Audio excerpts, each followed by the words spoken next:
You may wish to pause the video and have a go at expanding the brackets in front of you using the visual cue approach. I'll continue on the next slide. Here you can see we multiply the 2x and the x together. They're both positive because neither have a sign in front of them, which implies they are positive. And of course, 2x times x is 2x squared. The next visual cue is this, 2x times 2. But of course, we have to take note of the sign in front of the minus 2, and the fact that this hasn't got a sign means it's positive. So 2x times 2 is 4x, and a positive times a negative is a negative. So this will give us minus 4x.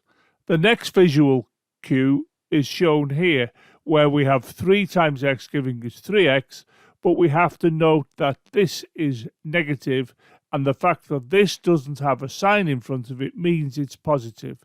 So it's 3x and a negative times a positive, so that will give us minus 3x. And then, of course, we multiply the 3 and the 2 together, but if you note the sign in front of both, it is negative. Therefore, 3 times 2 is 6, and a negative times a negative is a positive. So this gives us plus 6.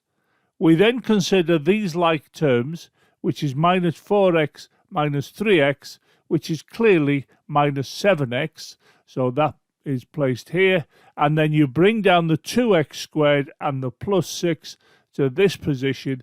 And this is the expansion of these two brackets here.